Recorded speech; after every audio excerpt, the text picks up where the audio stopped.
Bem, meus irmãos, voltamos então falando ao vivo do Centro de Cultura Bíblica Bereshit, com a sua logomarca da Menorá.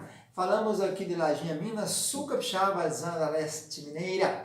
Nosso Centro de Cultura está desde 1992 ensinando teologia aqui na região. Já formamos mais de 700 alunos, já passaram na nossa escola mais de 2.000. Estamos ministrando aula do curso básico de teologia. São 3 cursos principais: básico, com 36 matérias, dividido em 6 livros de 6 matérias cada uma. Número 2, intermediário, com 18 matérias. E o curso número 3 é o curso de bacharel livre, com mais 12 matérias. Feitas essas matérias todas, você pode matricular através do 2º grau, requerendo exame de proficiência, para aproveitamento dessas matérias todas e fazer o curso em menos, metade do tempo. Nós estamos no livro de número 6, a matéria é Introdução Bíblica 6. Estamos falando das cartas paulinas. Falamos agora há pouco da carta da prisão, já falamos das cartas de Gálatas e outras mais, agora chegamos nas cartas pastorais.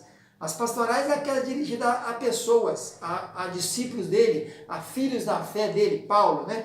Paulo escreveu 13 cartas, Hebreus não está constando aqui, fez 3 viagens missionárias num período de 14 anos, e depois foi preso, ficou 2 anos preso em Cesareia, 2 anos preso em Roma, depois foi solto por Nero e no final foi preso novamente, depois que Nero colocou fogo em Roma, e veio a falecer no ano 68, pouco depois Nero também morreu.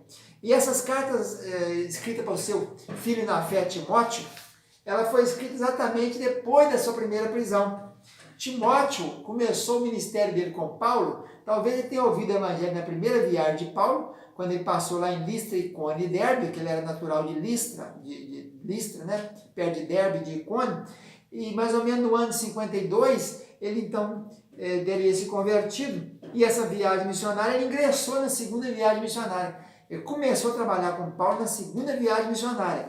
Dali eles foram para Filipos, Tessalônica, Bereia, depois voltou para Tessalônica e Corinto. Aí acabou a segunda viagem. Paulo depois fica um tempo aí parado cá na Judéia. Vamos ver o mapinha das viagens aqui. Depois da segunda viagem, que foi feita em 3 anos, ele ficou 2 anos em Antioquia parado, Atos 18, 23, para começar a terceira viagem, na qual gastou 4 anos. Com 14 anos, as 3 viagens de Paulo. Uma de 2 anos, uma de 3 anos, uma de 4 anos. O primeiro intervalo de 3 anos, da primeira a segunda, e da segunda para a terceira, intervalo de 2 anos. E na terceira viagem missionária, então Paulo vai com Timóteo junto, Silvano geralmente também está junto, que é Silas, e ele fica em Éfeso, depois em Corinto. Paulo, nas suas cartas, quando Paulo está escrevendo, então no ano 52, mais ou menos, ele começou a trabalhar com Paulo, e foi até quando recebeu a primeira carta dele, no ano 65, mais ou menos 13 anos depois, né, que recebe a primeira carta paulina. Essa carta foi escrita na Macedônia, depois que ele foi libertado da primeira prisão dele, aquela que ele ficou lá em Roma, foi libertado no ano 63, e aí ele sai viajando, né? Diz a história, já não tem mais dados no Atos Apóstolos, a gente consegue coletar esses dados pelo livro de Romanos, de Timóteo, de Tito, de Filemon e 2 Timóteo, você consegue montar. Depois, então, do grande incêndio de 1964, ele visita a Espanha, Romanos 15 fala sobre isso, e Clemente de Roma também, um dos pais da igreja que morreu no ano 100, também fala que ele foi até o Ocidente. Depois Paulo deixa Tito em Creta para organizar as igrejas lá, está lá em Tito. Depois Paulo deixa Timóteo em Éfeso para doutrinar a igreja lá. Depois visita Macedônia e escreve 1 Timóteo. Depois ele passa por Troade, deixa sua capa e os livros na casa de Carpo. Depois ele vai a Corinto, escreve a carta para Tito, planejando ir a Nicópolis. Depois Paulo é preso em Corinto, Nicópolis ou Éfeso, em algum lugar da Acaia, na Macedônia, na Ásia. Aí então ele é levado para Roma, no ano número 67, ele está em Roma, tem a primeira audiência perante o tribunal, ele fala disso na segunda carta, capítulo 4, versículo 16, que ninguém assistiu ele na audiência, e no ano 68 ele escreve a segunda carta, dizendo que a sua morte se aproxima, 2 Timóteo 4, de 6 a 8. E logo depois, no ano 68 mesmo, ele é martirizado, decapitado, fora de Roma, na Via Óstia. Essa é a história que a gente monta em cima das cartas que ele escreveu após a primeira viagem, né? após a primeira prisão, que é Timóteo número 1, Timóteo 2 e Tito.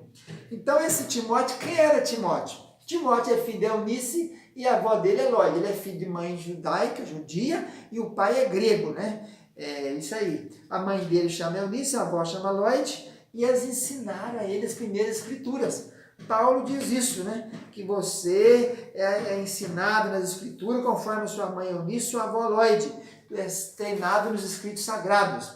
Essa primeira carta tem 6 capítulos, 113 versículos, 2.142 palavras, 12.132 letras. A segunda é menor, tem 4 capítulos apenas, 83 versículos, 1.504 palavras, 8.609 letras. A primeira carta de Timóteo, para Timóteo, ela tem muito Deus, 24 vezes, fé, 19 vezes, Cristo, 15 vezes, homens, 13 vezes, Jesus 13 vezes. Essa é a primeira carta, aparece aí, sempre aparece Deus, Senhor, Jesus Cristo. Aqui aparece fé.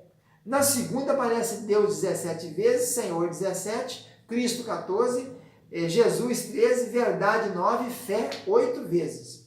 As cartas de Timóteo, cartas pastorais, ensinando ele como ele dirigia a igreja, mostrando ele que tinha unção, né? Porque foi consagrado pelas mãos do presbitério, e Paulo cita isso. Timóteo era pastor em Éfeso, né? 1 Timóteo 1,3.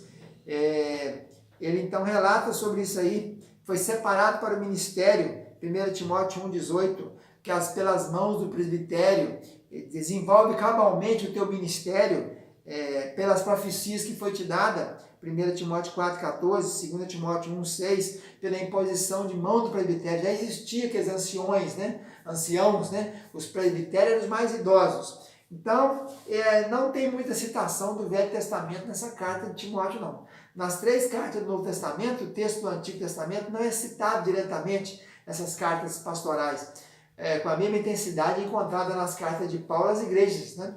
Mas tem algumas ideias, assim, algumas noções, algumas coisas tiradas de lá. Nessas cartas a Timóteo e a Tito, as construções teológicas ou litúrgicas que ocorrem em vários pontos de cada carta, provêm ora de um repositório do Antigo Testamento, ora de um linguajar ou de formulações oriundas das tradições. O que Paulo vai tratar nessas cartas, então? Na primeira carta de Timóteo, foi escrito depois do apóstolo ter sido posto em liberdade, então, depois que ele foi para a Espanha, Mileto, Colosso, viajou e tal, ele foi escrita para falar para ele sobre os deveres e animá-lo, e admoestá-lo, né, contra os falsos mestres também. Podia resumir no seguinte tema: as qualidades e os deveres do ministro cristão e a sua relação com a igreja, o lar e o mundo. Seria o tema da primeira carta. O conteúdo da primeira carta é a sã doutrina, oração pública, qualidades ministeriais, doutrina falsa, instruções pastorais, exortações finais. Ele trata disso aí nessa primeira carta, também combatendo, como combateu em outras cartas, né? Ele combate o gnosticismo, que é aquele povo que acreditava que Jesus era um anjo, né? E legalismo, que é o judaísmo querendo forçar a circuncisão. Fala sobre o testemunho do Paulo, o mandamento, dá um mandamento para ele. Oração pública ensinando como orar. As qualidades do ministro, ele escreve elas todinhas no capítulo 3, né? Como que deve ser o ministro, o bispo, deve ter as qualidades dele, quem aspira ao episcopado, excelente obra deseja e tal, e relata ali todas as qualidades do diácono, dos pastores. Por fim, ele fala sobre as doutrinas falsas, né? Encarnação de Cristo, ressurreição, manifestação, proclamação, exaltação, e no final passa instruções pastorais, referente a homens, mulheres, velhos, jovens, viúva, presbíteros, servos, e aí faz exortações finais sobre separar falsos mestres, fugir do amor ao dinheiro, lutar no combate glorioso, guardar a missão que Deus lhe deu e guardar a santa missão. Na segunda carta, já quase na hora de morrer, já preso em Roma, para aquela sentença final que vai ser morto, depois decapitado, martirizado, ele já fala do que está acontecendo ali, que ninguém foi na audiência com ele, que todo mundo sumiu, abandonaram ele, e pede a Timóteo que venha visitá-lo, que venha encontrar com ele, né? Ele então diz isso aí, porque foi escrito para pedir presença de Timóteo em Roma, para admoestar contra os falsos mestres, para animá-lo nos seus deveres, para fortalecer nas perseguições vindouras. E aí ele diz que havia a morte que se aproxima, né, e tal. Foi escrito quando ele estava lá em Roma mesmo. O conteúdo da introdução, exortações em vista de sofrimentos e perseguições futuras, exortações em vista da apostasia atual, em vista da apostasia futura e conclusão. Na introdução, então, ele fala sobre ele, a vocação dele, foi chamado para isso, a saudação de Paulo a Timóteo, as orações incessantes de Paulo por ele, o dever de Paulo ver novamente Timóteo antes de morrer e as memórias de Paulo. E aí fala também sobre os sofrimentos e as perseguições futuras. E Demas havia abandonado ele, Onesíforo havia estado com ele ali, ajudado ele bastante. E exortação em revista à apostasia que estava acontecendo, para os cristãos evitar discussões vãs e profanas, para ele ser um verdadeiro mestre na palavra, ensinar as coisas corretas, a fugir de doutrina errônea, né? Evitar especulações. E depois fala sobre a apostasia futura, que está para acontecer. Evitar falsos mestres, permanecer fiel às suas convicções, cumprir o ministério de evangelista que ele tinha sido dado. E a conclusão é um pedido urgente para que procura vir ter comigo depressa, porque estava próximo, estava na iminência da sua morte, da sua sentença a sair. Conta que Demas foi embora para Tessalônica, passa as instruções especiais para trazer Marcos quando viesse, trazer os livros que tinham ficado em cartas, pergaminhos, etc.